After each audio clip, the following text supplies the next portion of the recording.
Quebrei a cara, rapaziada. Maurício Ruff cometeu crime. O nosso pastor favorito, o homem que negou 40 milhões de reais quando pediam para ele não falar de Jesus, debulhou o Rafael Fiziev e falou de Jesus na entrevista pós-luta. O cara é brabo, né? Não tem jeito. Mas antes de eu dar a minha opinião aqui, a minha análise sobre essa luta, deixa o seu like, se inscreve aqui nesse canal, valeu? E vambora. Rapaziada, eu disse que eu quebrei a cara, não é porque eu não achava que o Ruff não pudesse ganhar essa luta aqui. É óbvio que ele poderia ganhar essa luta, eu sabia disso. Só que eu achei que ia ser uma luta bem mais parelha do que foi. Eu pensei que a luta ia ser uma luta diferente, tá? Ocorreu de uma maneira diferente do que eu imaginei. O primeiro round foi um round parelho, tá? Poderia ter ido pra qualquer um dos dois lados.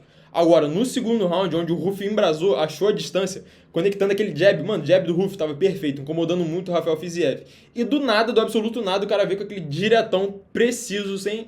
Impressionante como o Ruff não desperdiça golpe, rapaziada. O cara tem um aproveitamento incrível dos golpes. E conseguiu nocautear o Fiziev, sendo que o Rafael Fiziev, cara, quantas vezes o cara foi nocauteado? No MMA acho que nunca. Na verdade, acho que no MMA ele foi nocauteado uma vez. E no Muay Thai também foram poucas vezes, uma vez, duas. Cara, o Rafael Fiziev é praticamente inocauteável. No striking pro striking, o cara tem um dos melhores da categoria. Mas agora o cara foi debulhado pelo Maurício Ruff, rapaziada. É incrível o nível de striking desse cara. Bom, uma coisa que o Rafael Fiziev estava fazendo, que eu imaginei que ele faria, seria investir muito no chute. Então ele tava marretando aquela perna ali da frente do Ruff e também chutando no meio. Só que eu achei que ele ia fazer mais isso, tá? Porque ele costuma chutar muito nas lutas. E aqui eu acho que ele não chutou tanto assim. Só que eu acho que ele ficou com medo de chutar pra não se abrir pro contragolpe do Ruff, né? Porque assim, o Ruff tava com aquele jab ali, tava incomodando, o Rafael Fiziev tentando evitar. Só que quando o Ruff solta aquela mão de trás, meu irmão, onde toca, machuca. E o Rafael Fiziev tava ligado nisso. Então acho que ele não tava chutando tanto pra não se abrir tanto pro direto do Ruff. Só que não teve jeito, né? O Ruff com a movimentação dele que é muito boa, mesmo o cara andando pra trás, o cara sabe andar pra trás. Tu vê assim, tu vê que ele tá grudado na grade, tu fala, porra, sai daí, o cara tá sendo encurralado e tal, mas parece que ele tá a todo momento assim com um awareness. Como é que eu falo awareness? Tipo, ele tá ligado na parada, ele sabe de onde estão vindo os golpes, ele sabe pra onde ele tem que correr, pra onde ele tem que desviar. Parece que o cara tem uma visão 360, tá ligado? E quando ele encosta na grade, ele sabe o que a grade tá atrás dele, se ele tá muito longe, se ele tá muito perto. Ele não tá perdido nunca, ele sempre sabe onde ele tá no octógono, que é ótimo. E aí, no segundo round, quando ele calibrou certinho a distância, quando ele tava fora do raio de ação do Fiziev, e mesmo assim conseguia conectar o golpe, bater e sair rapidinho, meu irmão, foi questão de tempo, até ele conectar aquele direto dele avassalador. Tá aí, ó, óbvio que eu não posso mostrar o vídeo aqui do UFC, pros caras não derrubarem o vídeo, mas olha só a cara do Fiziev, mano. Porque entrou esse diretão aqui e ele não foi nocauteado na hora, né? Ele ficou bambo. Mas aí, meu irmão, foi chuva de porrada pra cima dele. Depois ele caiu de novo, olha a carinha dele aqui. Caraca, não tem jeito. Mano, quantas vezes você viu o Rafael Fiziev assim? Eu só lembro dele levar um atraso mesmo em pé pro Justin Gaethje. Mas fora isso, cara, ele mesmo assim não foi nocauteado pelo Justin Gaethje, né? Mas aqui o cara tava no Vale da Sombra da Morte, meu irmão. O Ruff é brabo mesmo. Olha só como é que ficou o olho dele. O olho dele já tava fechando por causa do jab, tá? No segundo round, entrou jab, já foi open bar de jab do Maurício Ruff. Tava muito preciso. E, na verdade, não é que o Ruff lançou muito jab. É que os jabs que o Ruff lançava, tudo pegava, tudo conectava. O cara tem um aproveitamento muito grande. E aí, depois no knockdown, meu irmão, foi chuva de porrada. E aí lanhou a cara toda do Fiziev, não teve jeito. E aí, olha só que coisa engraçada, né, rapaziada? O Diego Lúcio fez esse tweet aqui, muito curioso. E seguindo na lógica sem lógica no MMA. Ou então você pode chamar isso aqui de matemática do MMA. Que é, o Ruff nocauteou o Fiziev. Que nocauteou o Moicano, né? Tá aqui o Fiziev nocauteando o Moicano, se não me engano, em 2021. Tem tempo já isso aqui. E o Moicano nocauteou o Benoit Saint-Denis, né? foi uma interrupção médica.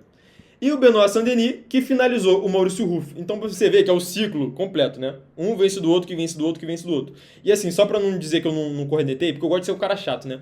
Mas eu vou cornetar essa vitória aqui do Benoit Saint-Denis, do Moicano em cima do Benoit Saint-Denis, que foi o seguinte, o Moicano trauletou o Benoit Saint-Denis no primeiro round, né? Quedou, meu irmão, brutalizou no ground pound. Só que no segundo round, que foi a luta em pé, o Moicano não conseguiu quedar de novo o Benoit Saint-Denis. Cara, o Moicano perdeu aquele round pros restos mortais do Benoit Saint-Denis, tá? O BSD tava todo lanhado, todo ferrado, tava desacelerado, porque tá ligado que ele gosta de, mano, lutar andando pra frente. O cara lutou andando pra trás e ele conseguiu ganhar aquele round do Moicano, mano. Se a luta tivesse voltado pro terceiro round, mano, perigava o Moicano perder na decisão não, porque o primeiro round foi um claro 10-8. Mas assim, perigava ser um empate essa luta, ou então quem sabe o Moicano perder. Só que aí o cara não voltou pro terceiro round, né? Porque o médico não deixou, o olho dele tava tampado. Então foi uma interrupção médica. E aí um TKO. Mas assim, o Moicano teve um ótimo primeiro round. E no segundo round o cara morreu no gás, mano. Conseguiu perder O cara conseguiu perder o segundo round pro BSD, né? E aí sabe-se logo o que poderia ter acontecido, né? Se essa luta não tivesse sido interrompida. Mas beleza, o cara venceu bem, né? Porque, mano, nocaute, interrupção médica é nocaute técnico. Então, é isso aí, nocauteou o Benoit Sandini. Mas eu acho engraçado, mano, quando eu lembro disso. Mas voltando a falar do nosso pastor, do Maurício Ruff. Qual é o futuro do Maurício Ruff agora? O maluco, assim, mirou na lua, né? Atirou lá pras estrelas. Falou, Conor McGregor tá me chamando. Conor McGregor quer lutar comigo, na Casa Branca. Será que Conor McGregor quer lutar com ele? Não sei, né? Não sei. Mas será que o UFC vai casar essa luta? Cara, porque é uma luta perigosa pro Conor McGregor, tá? Pô, o Ruff tá vindo bem demais. Ótimas performances, assim, tirando a luta com o Benoit Sandini, né? Tá vindo de uma ótima performance, tá vindo embrasado. Será que ele vai pegar o McGregor, o aposentado do Conor McGregor? Acho que não. E eu também não casaria essa luta não, tá? Se eu fosse da nós, não ia colocar o McGregor nessa furada, não. A galera aí tava falando, põe ele contra o Perry Pimblett. Perry Pimblett também é outro cara falador, vai vender muito. A galera quer ver, mano, realmente é uma lutaça. A galera ia ver, ia sintonizar. Mas, de novo, pensando com a cabeça do careca, né? Eu sou careca. A galera ficou me chamando de careca nos comentários. Olha, eu tenho cabelo, rapaziada, sou careca não. Mas, enfim, pensando como careca Dana White, eu também não casaria essa luta, porque você ia queimar um dos dois. O Ruff ia ser favorito, né? Óbvio. O Perry Pimblett com aquele queixão pro alto.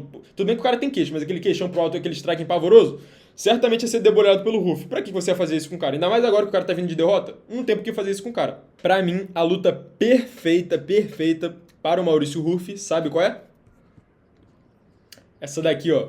O perdedor de Charles do Bronx versus Max Holloway. Cara, essa é a luta perfeita, não tem jeito. Vocês lembram que na luta, no meu vídeo falando de Justin Gaethje e Perry Pimblett, eu falava que a melhor luta pro Maurício Ruff seria o Justin Gaethje se ele perdesse do Perry Pimblett. O cara ganhou, né? Virou campeão. E o Ruff não vai lutar pelo cinturão agora. Então o Justin Gaethje tá fora da jogada. Dado que o Justin Gaethje está fora, né? Não vai poder lutar com o Maurício Ruff, a melhor luta pra mim é outro striker velho, com o queixo meio chumbregado, que é quem?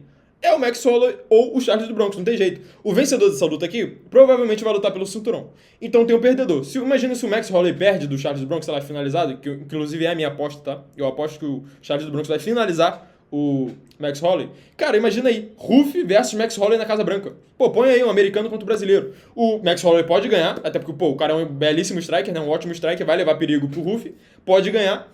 Assim como ele pode ser debulhado, pode levar um nocautaço pro Ruff. Ou vocês duvidam? Claro que não. É óbvio que isso pode acontecer. Meu irmão, o fã de MMA ia à loucura, ia ser lutaça, ia ser guerra, com certeza. E se o Charles do Bronx que perder essa luta, tomara que não, né? Tô torcendo pro Charlinho.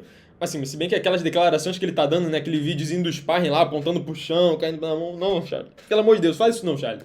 Mas enfim, se o Charles do Bronx cair babando aí pro Max Holloway e acabar perdendo a luta, cara, também seria outra lutaça contra o Maurício Ruff. Inclusive, tá, falando aqui na minha opinião, não sei os senhores, mas na minha opinião, eu adoro ver luta de brasileiro contra brasileiro. Cara, pra mim é a melhor coisa que tem. Porque o público fica dividido, mano, rola muito engajamento, a galera fica se xingando, metade do público torcendo pra um, metade do público torcendo pra outro. E, cara, pra mim isso aquece o mercado brasileiro, tá ligado? Pra mim isso é ótimo. Adoro ver luta de brasileiro contra brasileiro. E é outra luta que pode rolar de tudo. Cara, o Charles pode nocautear o Ruff, pode finalizar o Ruff, quem sabe. Assim como o Ruff pode debulhar o Charles. Assim, o Ruff finalizar o Charles, eu já acho que não, né? Mas, cara, seria lutaça. Pô, nenhum dos dois nega fogo, iam partir pra cima do Ruff. Cara, meu Deus, que luta maravilhosa. Cara, pra mim, essa luta tem que acontecer. Meu irmão, esquece aí, pô, Michael Chandler. Perry Pimblett, esquece. Essa luta não vai rolar, tá? Contra o Perry Pimblett. Duvido que o Dana White ia casar. E aí já até abriu o ranking aqui, ó. Teve gente que falou, coloca o Ruff contra o Dan Hooker, que é outro striker, velho. Pra quê, rapaziada? Se tem um perdedor de Max Holloway contra Charles do Bronx, pra que tu vai colocar ele contra o Dan Hooker, mano? O Dan Hooker já vindo de 300 derrotas, coitado do cara, vai botar o cara pra ser nocauteado de novo. Tem o Matheus Gamrot também, mas quem é que quer ver essa luta, cara? Ninguém quer ver o Matheus Gamrot. Ainda mais vindo de derrota, o cara tá vindo de derrota, vai casar ele com o Ruff pra quê? Aí teve gente falando também, põe ele contra o Renato Moicano, pelo amor de Deus, rapaz. Pelo amor de Deus, vocês odeiam o nosso Calvo, mano, é isso? Pô, eu gosto do Calvo, mano. Eu não quero ver o Calvo contra o Maurício Ruff, por mais que eu goste de brasileiro contra brasileiro. Pô, pra que essa luta, mano? Tudo bem que assim, o Renato Moicano é 10º da categoria. Pô, meu Calvo, assim, bem questionável esse 10º aqui, né? Mas tudo bem, beleza. O cara ganhou do Benoit Sandeni. Não. Pensando bem, 10º pro Renato Moicano tá correto sim. O cara ganhou do Benoit Sandeni, que já tá em 8º. Então não, beleza, número 10. Mas assim, Ruff contra Moicano, vocês querem ver essa luta? Tem certeza? Eu não quero ver, não. Eu prefiro muito mais ver Maurício Ruff contra Charles do Bronx. Até porque, rapaziada, essa categoria tem que rotacionar logo. Você vai ficar colocando a galera da parte de baixo contra a galera da parte de baixo, a galera do topo contra a galera do topo infinitamente? Não, mano, tem que trocar. Então põe logo, ó, Maurício Ruff tá em 14º, pega logo o terceiro, que é o Charles do Bronx.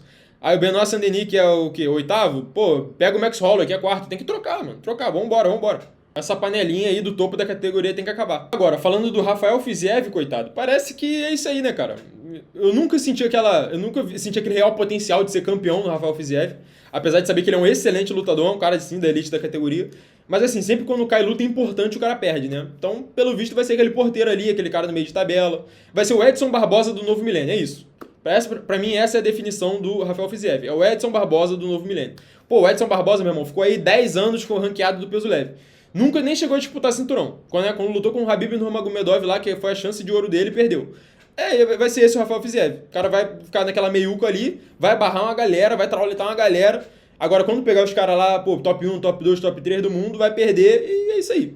Quem sabe ele dispute um cinturão. Porque o cara não tá velho ainda, né? Não passou do... Não tá moribundo nem nada, o cara ainda tá no gás. Pode ser que ele chegue numa disputa de cinturão. Mas assim, virar campeão mesmo, Rafael Fiziev, acho que não. Mas é isso aí, rapaziada. E o que você achou dessa análise? O que você achou dessa opinião? Me comenta aí.